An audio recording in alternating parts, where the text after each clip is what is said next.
when I thought Mama was wrong.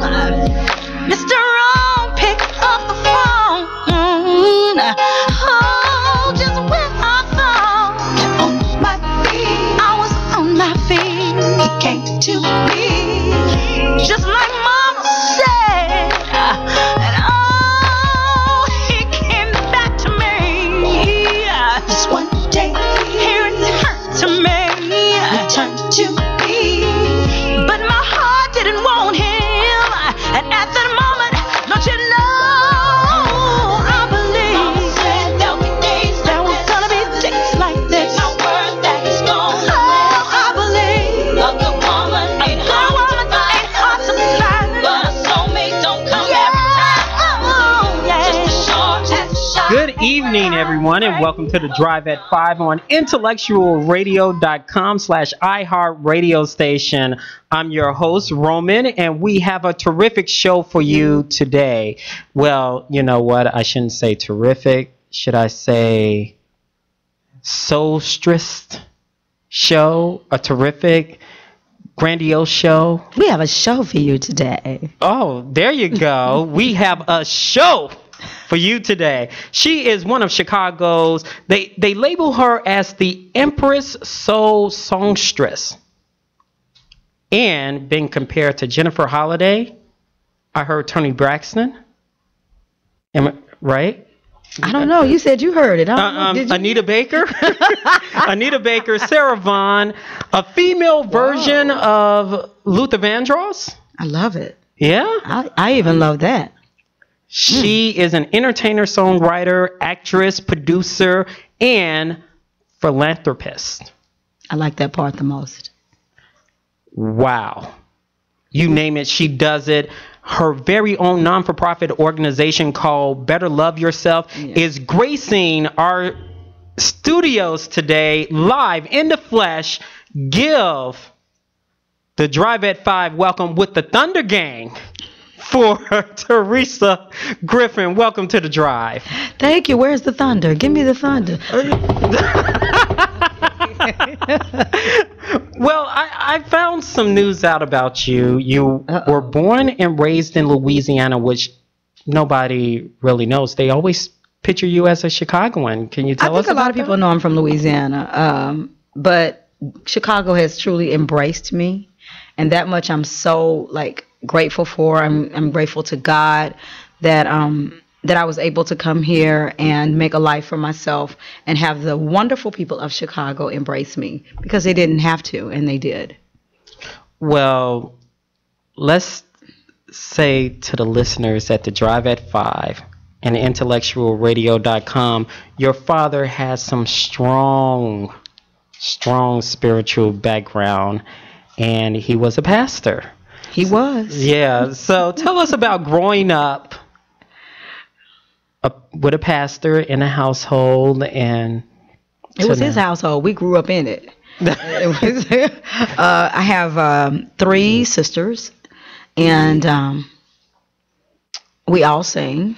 So the 4 of us sing, and my father taught us how to sing, and his mother was also pretty instrumental in it. And even though my mom can't sing, she can hold a note, so she's definitely not tone deaf. Thank you, Jesus. And so it was strict. And at the same time, what I learned the most was that people make mistakes, and it's okay to make them. But when you make them, don't wallow. Get up. And that's what growing up in a minister's household taught me. It's okay to make a mistake.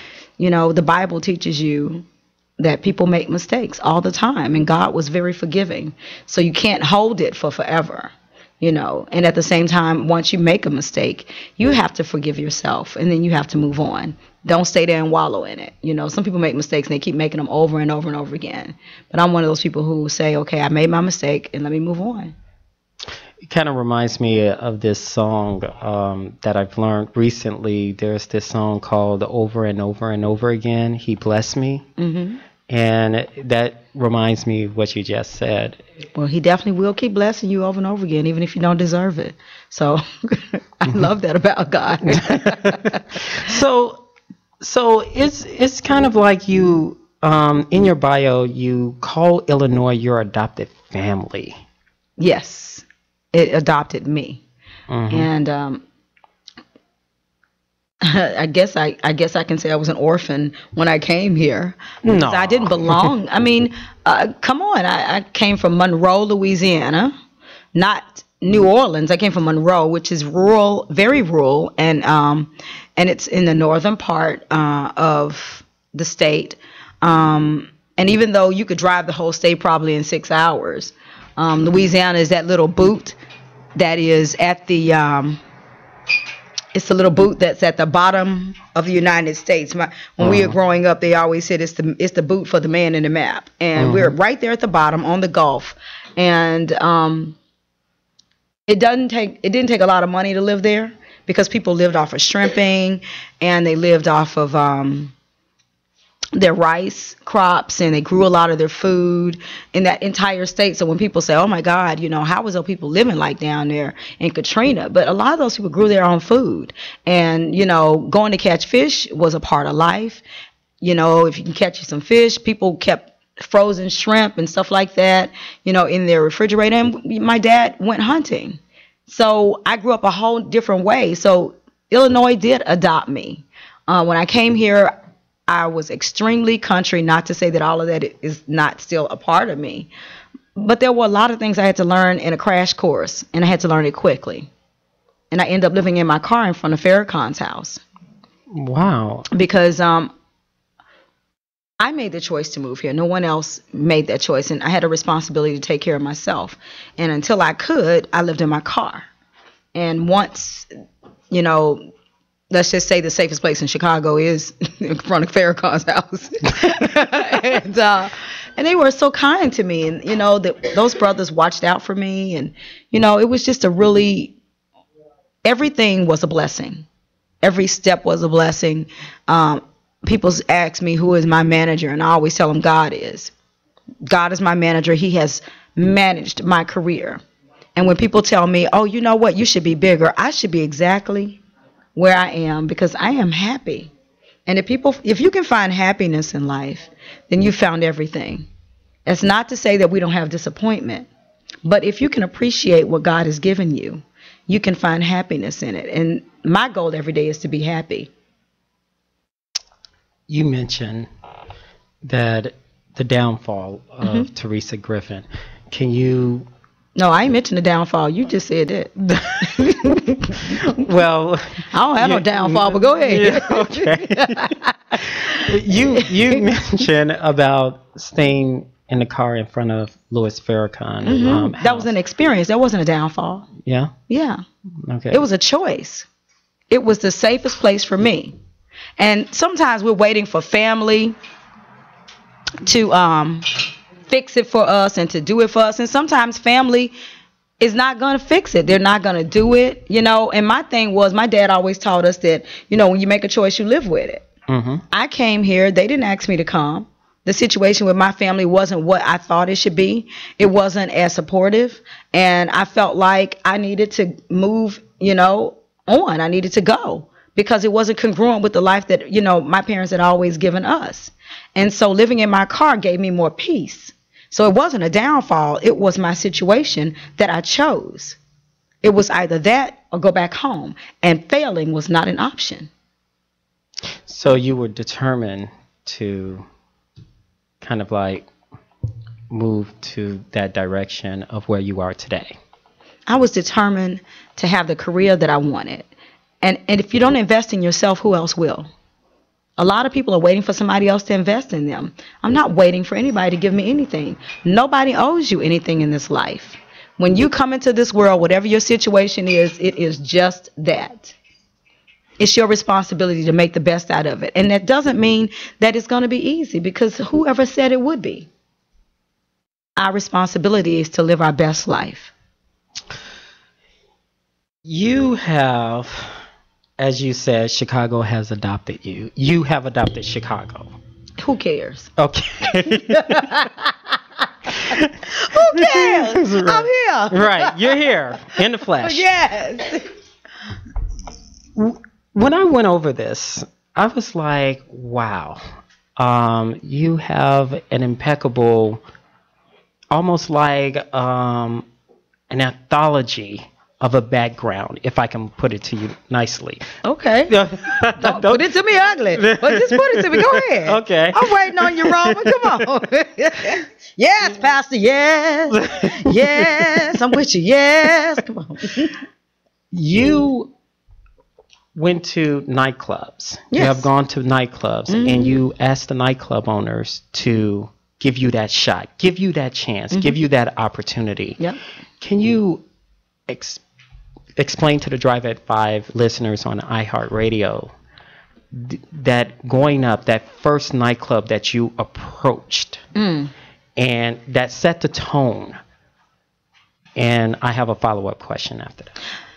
The first club that I approached used to be, it was Jazz Oasis. I don't know if you guys remember that, but it was back in the day, and it was downtown, and John Moultrie was the owner, or whoever, he was the person in charge.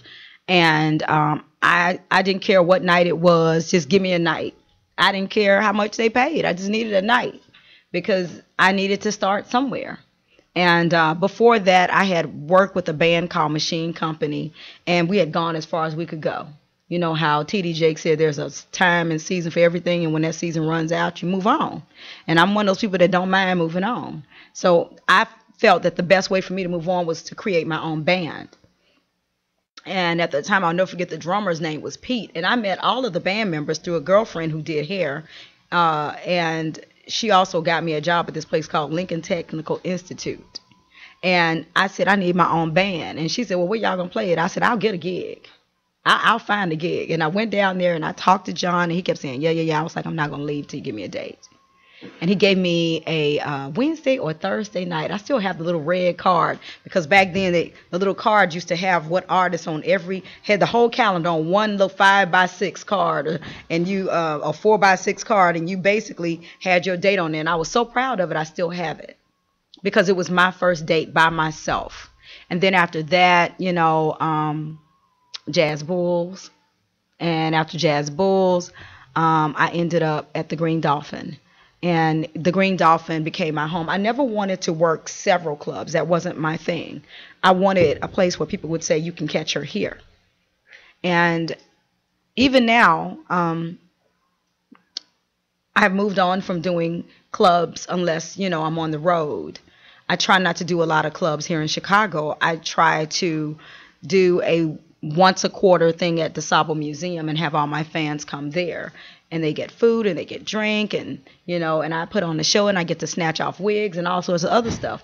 I am a showgirl, so I like shows. And once I realized that I had outgrown, to me, in some sense, of being at on the club scene, because really you're only going to make so much at a club unless you're getting the money, a portion of the door.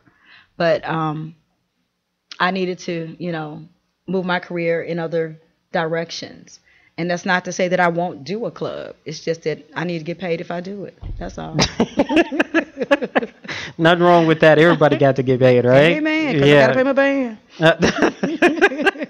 Got to pay the bills. The follow-up is you mentioned your fan base, and your fan base is all over the place. Yeah, it's kind of weird, but I'm grateful. Tell us, you were a background singer for Jerry Butler. Absolutely. And you actually have taken away some of his fan base.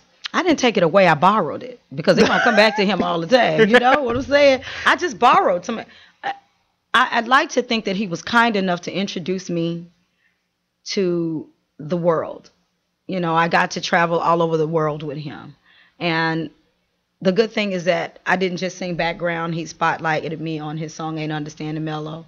And understanding mellow, if you have this love, I understand it. I love it. And in the process, I got an education that I could have never paid for. I got paid to get an education in music, because there were things that I learned from him that I couldn't have paid to learn.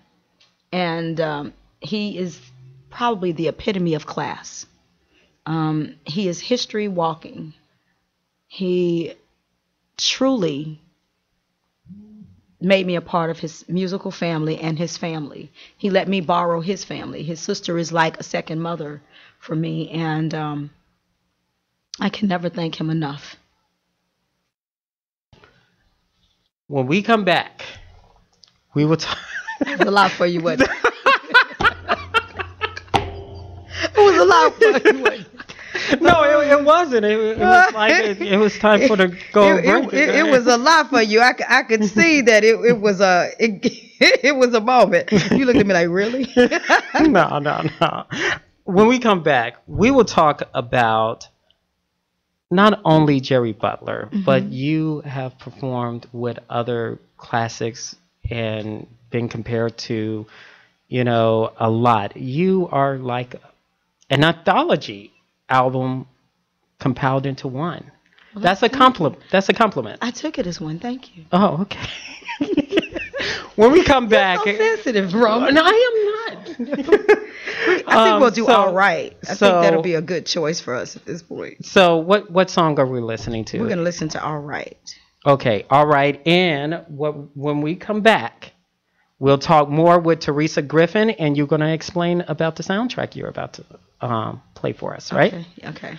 Right here on IntellectualRadio.com, The Drive at 5 on iHeart Radio Station.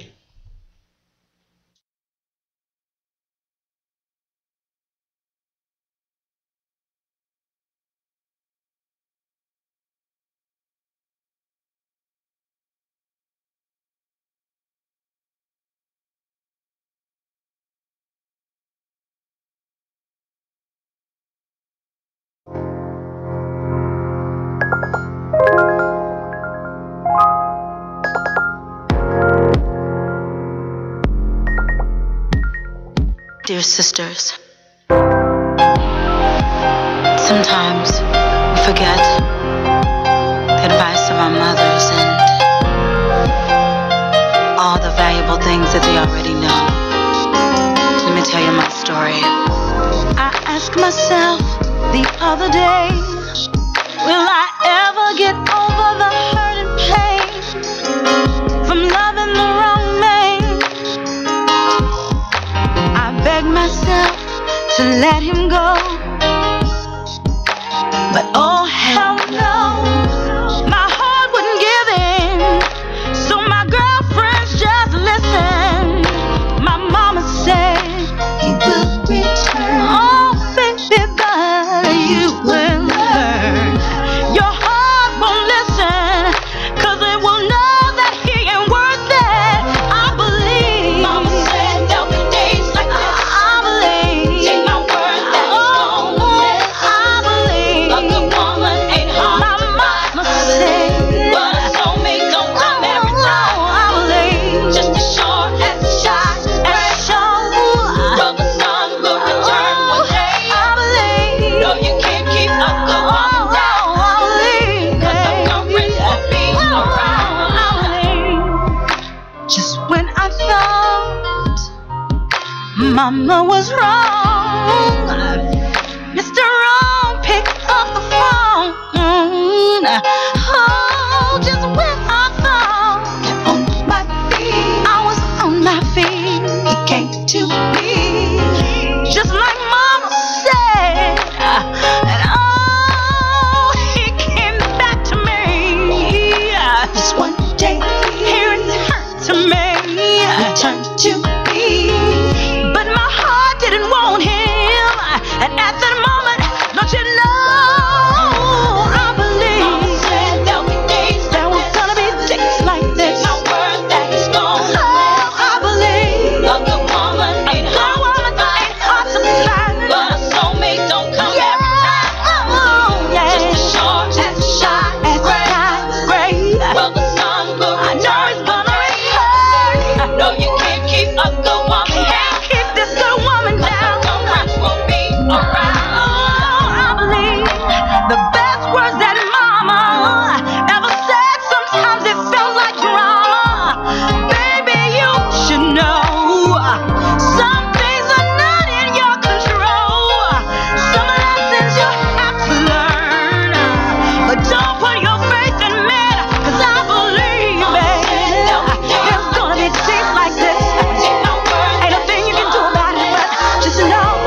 We are back on IntellectualRadio.com, the Drive at 5 on iHeartRadio station. I'm your host, Roman. Are you sure, Roman? Yeah, I am. It's been one of those shows. We're going to do a couple of announcements. McDonald's Legends, they have a game sponsored by McDonald's and Coca-Cola. This one-of-a-kind generation basketball showdown that pits great athletes from the past against the stars of today will be on stage Friday, May 2nd at 6 p.m., Saturday, May 3rd at 2 p.m. at the Highland Gymnasium. Tickets are $10. A big portion of the proceeds will go to Ronald McDonald Charities. Now, this is, Teresa, some of the things which ties in your background. You used to do jingles, right? Oh, yes, I did jingles before. Yes. Yes. So they have an all-star basketball. Some of the football players that they have before is kind of like what they have. Terrell Owens, Anthony Anderson, some of the people who... Anthony Anderson has not played any ball, has he? Are we talking about the comedian? Anthony Anderson, the comedian. Okay. Yeah, okay. So he played basketball, and they... Where? They put... we have pictures. It's on the website. You mean was it like it was like a charity event? A charity event, okay. for Ronald McDonald's house. Okay, baby. It's called McDonald's McLegends Game. Go to www.mcdonaldsmclegends.com. The email address is www.mcdonaldsmclegends.com for more information. And say hi to my good friend Misty Kelly at McDonaldsMcLegends.com. Again, Misty Kelly at McDonaldsMcLegends.com. It's a great event. Please come out and support. Again, sponsored by McDonald's and Coca-Cola, pitting against athletes against high school students. So they get a once-in-a-lifetime opportunity. Also, don't be a statistic. Click it. It's a safe driving initiative. And sorry, that gives me thumbs up that McDonald's said they approve. Because I Care Inc., Don't Be a Statistic. Click It is having a safe driving seminar Saturday the 19th, Saturday the 26th. What you will learn about is seatbelt safety, distracted driving prevention, experience driving impaired with the live demo simulator, safe driving DUI, all takes effect. And if you have service learning hours or need community service, please attend. Program targets 18 to 34 years old, but the public is invited. Don't be a statistic. Click it. Safe Driving Campaign is sponsored by the grant of University of Illinois at Chicago Health Department and the Illinois Department of Transportation. Safe Communities for Illinois. Again, don't be a statistic. Click it. A safe PSA announcement from the Drive at 5. We're back at the Drive at 5 with the one and only Soulstress, the Empress of Soul, Terisa Griffin. You're gonna make me just make Earl beat the heck out of me for butchering this because of your what am I doing? Your facial reaction. I'm not doing it. I'm just sitting here. I'm sitting here listening to you clicking and ticking and McDonald's, Pepsi. I'm just sitting here. So tell us about the song we heard during the break. Mama Said.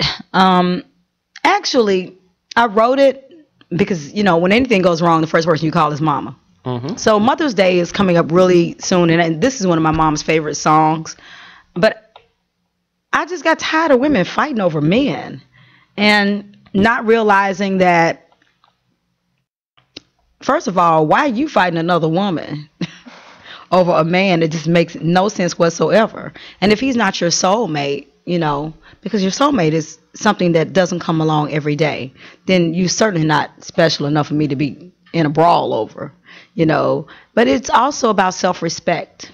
And it's, that wonderful connection that you make with your mom, and you can talk to her about anything. And some of the advice that she gave me is in this song. Basically, A good woman is not hard to find, but a soulmate don't come every time. And just as sure as the sky is gray, he's going to return one day, because you can't keep a good woman down. She'll always be around. I mean, my mom used to just like have it going on, but she had 4 girls, so she had to have it popping. You know what I'm saying? She had to have it popping. She had to be snaps and Z formation and all of that. But she had great advice. And it hurt right then, you know, because I'm like, what is she talking about? But now I know. So it didn't click back then, but it clicked. No, it clicked some, but when you're hurt, it's hard for stuff to click. If you've ever been in love, you know that advice when you're hurting the most in your life is the toughest advice to take. But you're looking for anything to calm you, to soothe you. And my mom was really good at telling me stuff. But now that I'm older, I really have a greater appreciation for it. You know, it allowed me to recognize Mr. Wonderful when I met him, because all of that information she gave me. So was she very straightforward? I can tell my mom anything. There's nothing I cannot tell her. Nothing. She has made it clear that even on your worst day, I will still love you. So, yeah, I could tell her anything. Mama said. You can tell her about this interview. Don't worry.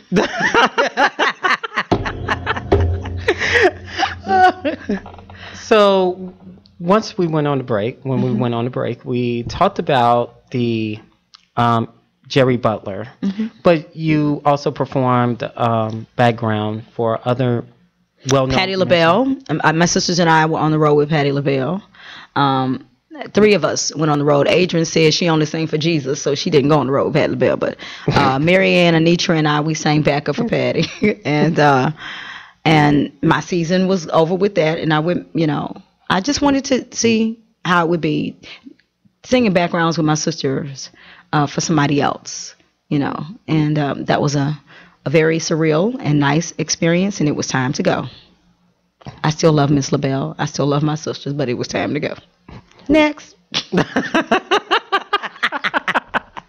What I mean was, don't try. I said next. Oh, okay. Oh God. What was it? What child siblings was on the road together? Right. Next. So, in essence, you were like the. Can I use this comparison? I don't know. I don't know what you're about to say. The Braxtons? No, we were no Braxtons. No. I said the Griffin sisters. Ain't nobody mentioned no Braxtons. Baby back. No, I ain't say that. No, but if you put us on TV, I promise you won't turn the channel. Okay. How about that? Next. Okay. I will quickly move along, okay? This was brought to you by McDonald's. No, go ahead. McDonald's appreciates that.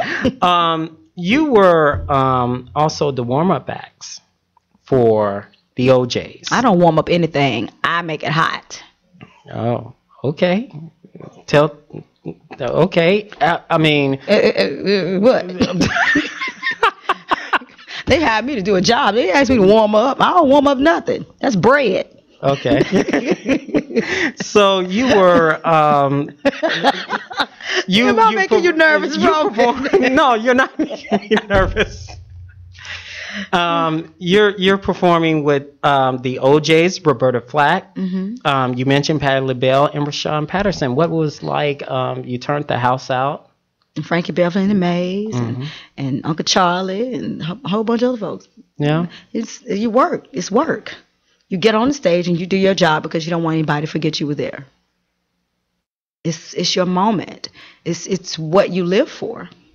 I mean, music is not a passion, it's my life. And so any opportunity that I have, you know, to perform, I give it my all, because you never know when your last day is. You don't know when it's your last time doing a show. There's no way you're going to tell me that with what God gave me, I should ever take it for granted. And so every time I get on the stage, I'm not trying to warm it up for anybody. When they step on it, I want it to be hot. I want their feet to get hot. I want them to say, I got to work. I want them to remember me. I want the audience to go with me on a journey. And if that's a 20-minute journey, if that's a 15-minute journey, I want them with me on it. If that's a 30-minute journey or a 45-minute one, I want them to go with me on this journey. And I want to uplift somebody, and I want to take somebody somewhere so for a moment they don't have to think about whatever is the worst or the hardest in their life. That's it. Tell us about the experience about The Voice. Okay, you really want the truth. Well, I got a chance to, visualize and do some research. And, I don't understand what was wrong with the judges, why they took too long to turn around. Why? First, by the time I went, what they don't show you is that you're in a hotel for several days by yourself. They move you from the regular hotel where your family just flew in. You basically are put in a hotel and sequestered there for a while. Almost 6 or 7 months of my life where we were away from people. Before you ever got to a phase of turning the chairs around, you spend quite a bit of time out in LA just away from everybody. And then when it's time for you to go and sing that song, you've waited 3 or 4 days in a hotel. And by the time I went, it was like the last day. There were other people who never got a chance to perform. But no, some people couldn't turn around because their teams were full by the time I started. So that's the part that they don't tell the audience because, they don't want you to think that the people can't turn around. But if the team is full, how are you going to turn around? And to sit there for that length of time wondering if you're ever going to get called to come and sing is a whole nother thing because you spent all of those months. You've already spent 3 or 4 months, trying to get to that point where they have you doing all these other different crazy things. And I'm not running the show, so obviously I don't know what else they had to do. But I can't waste my money that way. So basically, you get there, somebody turns around for you, and what you need to walk into it knowing is that you are talented and nobody makes or breaks you. This world now is all television. You got a TV here. It's people want to see, and they want to think that there's something going on that's not really going on. Let's face it. If you want a 30 and over performer, you don't put them with 18-year-olds. There's no way I'm going to walk up there and you bring up my age as a negative and it could ever be right. Obviously, you can't talk to me the way you talk to an 18-year-old. So then you make it look negative. Oh, she's sassy. She's this. They can cut and splice you any way they want to. Now, if I did a reality show, do I think somebody would watch? Oh, yeah. I'm animated. I'm crazy. But at the same time, I know if you've got something that I want, there's a certain thing that I need to do in order to get it. But you're not going to break me. That's not what God made. That's not how he made me. I'm like that song that Whitney did, I crashed down. I tumbled, but I did not crumble. I was not built to break. I didn't know my own strength. So, when you go through stuff like that, you're like, okay, well, you can't break me. I see what you're trying to do. Yes, it was nice being here, and now it's time to go because my ankle is broke. When you ask me if you're going to lose, who would you like to lose to? I know you've already made a decision. I say, you better pick somebody who can sing. Then I say, then you give me a song that's not the best song for me to sing. I'm going to nail it. But when you put 2 songs against each other on the radio, you ever heard Herb Kent does Battle of the Best. And when you go on, you're trying to pick the strongest songs because you want people to be up out of their seat. When it comes to, well, if you don't give me the strongest song, how do I win? You put a strong singer there, but you don't give me a strong song. You put a strong singer with a strong song, then you've got pay dirt. That's not what happened. You gave me Saving All My Love. Give me I Will Always Love You. Yes, I'm going to nail Saving All My Love. It's an easy song. Give me I will always love you so I can make somebody cry. That's not what happened. But was I good with it? Absolutely. Did I like the way I was portrayed? Not at all.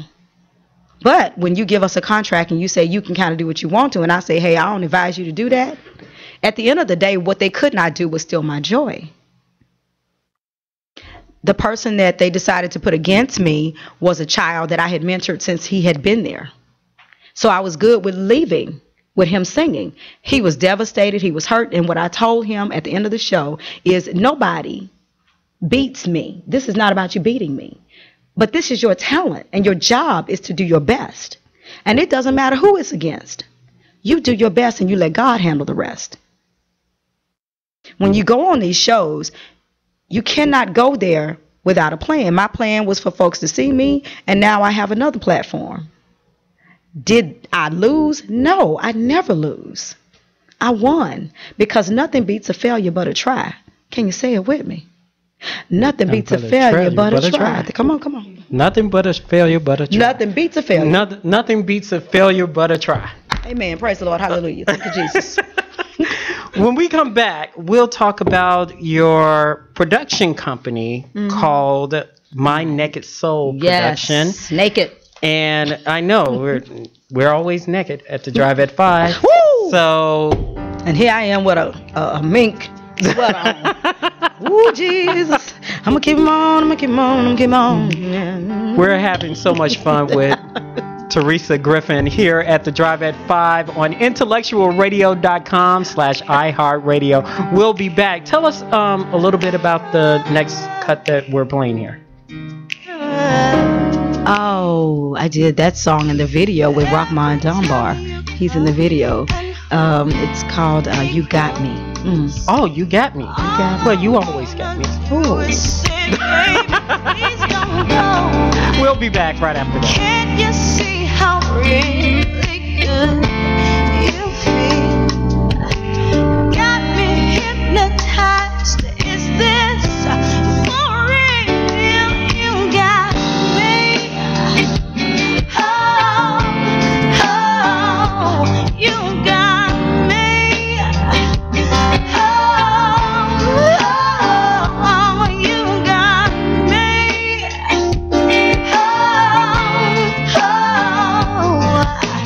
Got me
IntellectualRadio.com/iHeartRadio station. The Drive at 5 with the one and only promoting her new sensational soulful-rific. It's Soul-Sophrenic. Soul-Sophrenic. And it's not quite new. It's the latest CD. Yeah. It's Yeah, the latest if I can CD. pronounce it correctly. Soul-Sophrenic. Soul-Sophrenic. Soul. I'm going to help you out. Soul. Soul. I'm going to help you. Okay. Soul. Phrenic. You got it. Okay, Soul-Sophrenic. You got it. Album. It's the personalities of soul. That's Right. what that means. Soul-Sophrenic is the personalities of soul. Yes. You know, like schizophrenic. Yes. Instead, it's soul-sophrenic. Right. Where they can get the CD just in case they can go to iTunes right now and download it.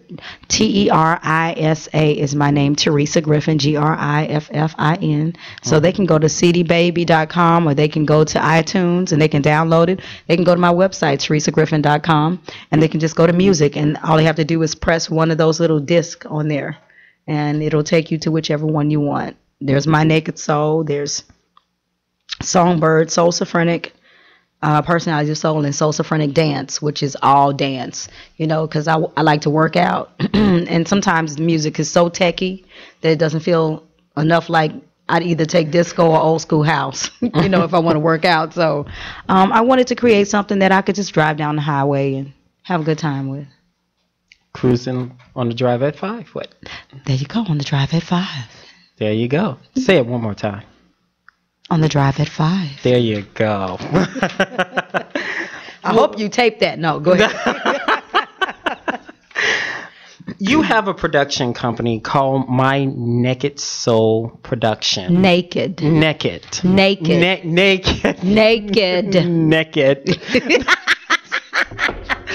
Soul Production. I don't know what just happened here. So it says it is rightfully named My Naked Soul, as Griffin exposed heart and soul lyrically and vocally. Tell us about that. Well, what you're reading about is my first CD was after Songbird, because Songbird was my first EP.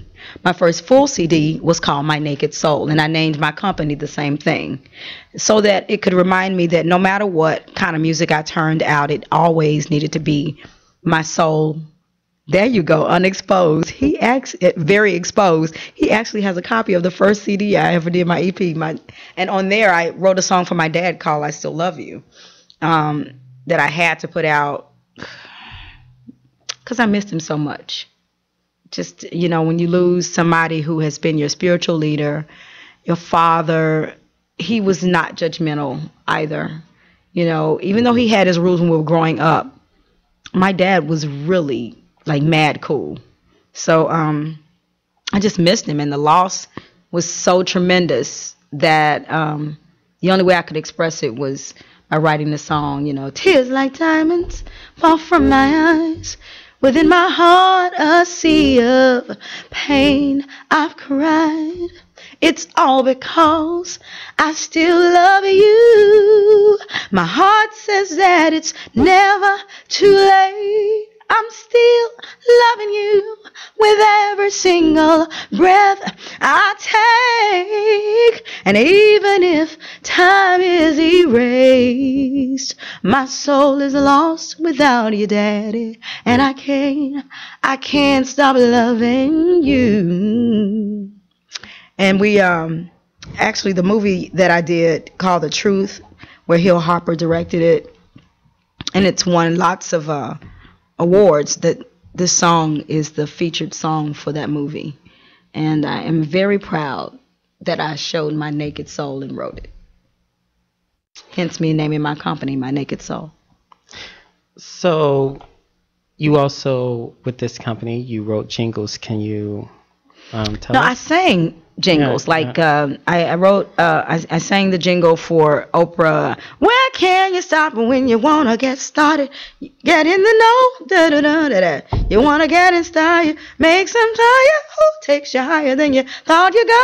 Get with Oprah. And Um, there, I think the one I loved the most was the double mint gum for Serena and Venus.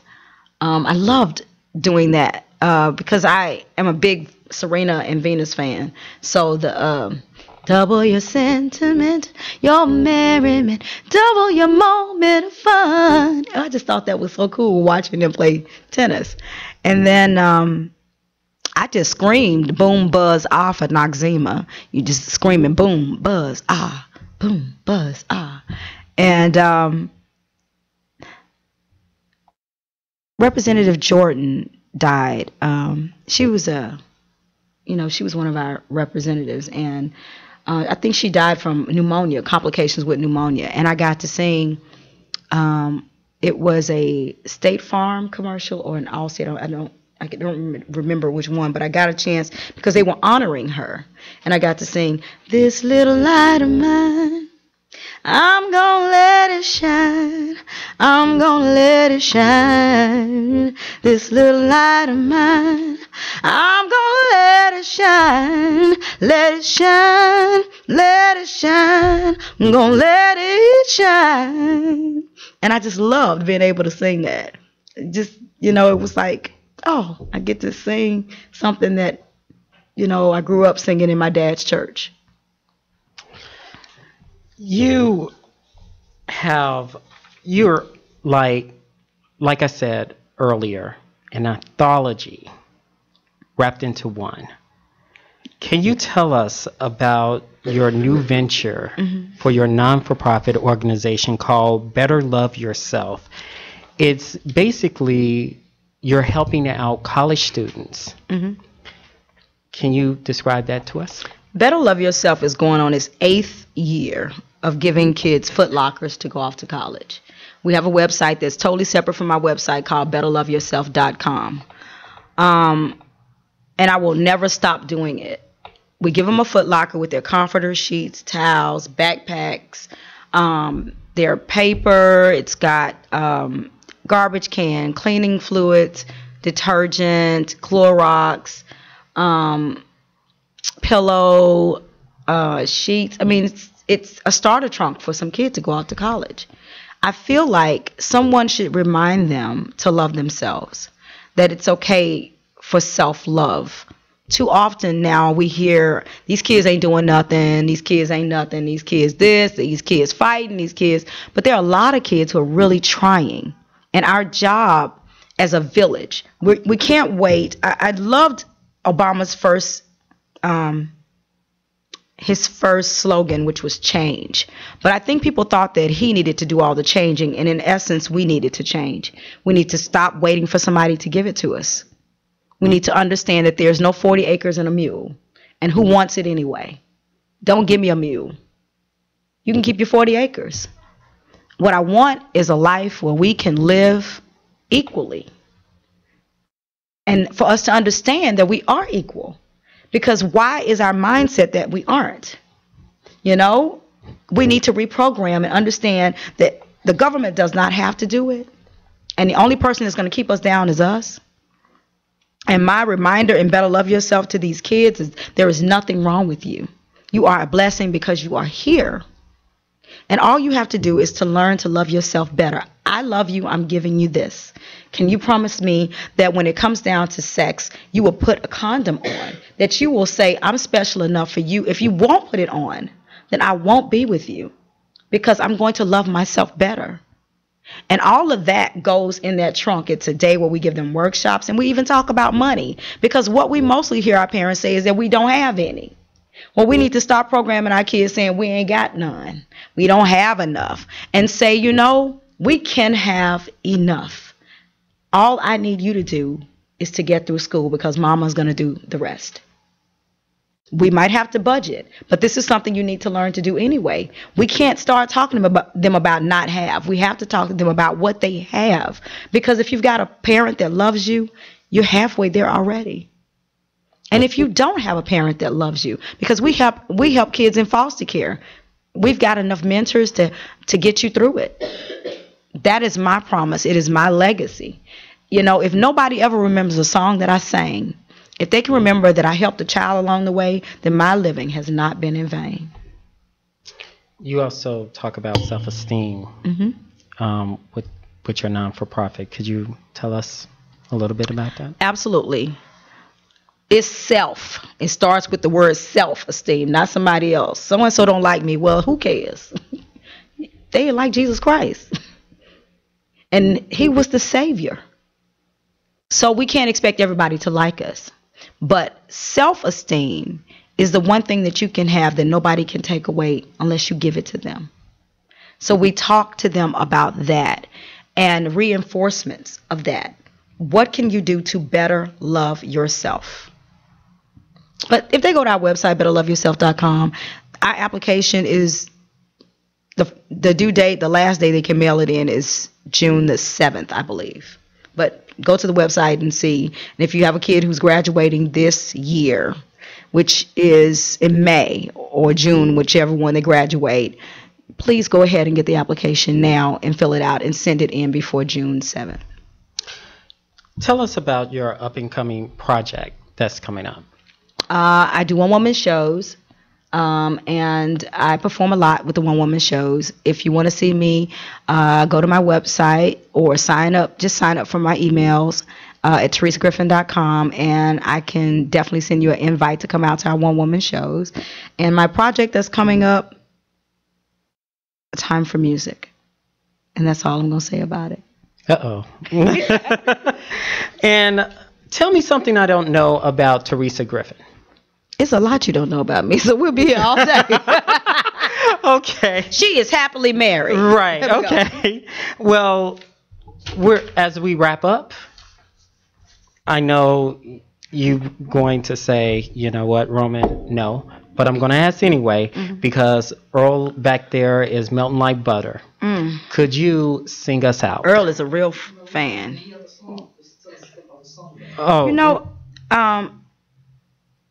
he has a song over there called Wonderful. There is a house version of this song. We're not playing it today. We're playing the original. But Wonderful is a testament of, you know, really what every woman should settle for when it comes to the man of their life. Okay. Mr. Wonderful. All right. On that note, did you get caught up, Roman? Well, okay. You know, it's Monday. To Earl Winfrey, Rhea Ray, Roman Morrow, thank you for the drive, everybody, on IntellectualRadio.com. Coming up next, we will have Straight No Chasers with Rhea Ray, and thank you so much. It's been a long, interesting drive at 5. That's a good thing. A long. No, I you know what? I wish I could. It's been a long old drive down the highway with you today. You know, I wish I could spend more time with you. Well, maybe next time. Yeah, you're always. Yeah, there you go. I call him. No, go ahead, baby. see, you got Earl gritted over there. See you next week, everyone, at the Drive at 5 with Roman on IntellectualRadio.com. Have a great week, everyone. I found myself in this man I call wonderful.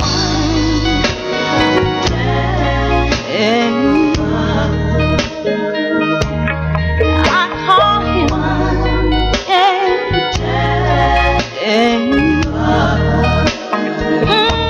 My baby son, you don't know.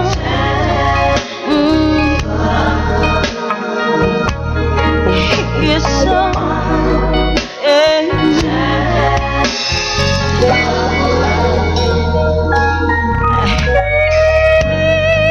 like a breeze blowing straight through me, and though the seasons change, he won't leave. He is my air, I am his wing. He is my fire, I'm his warm tested sun. Bring me down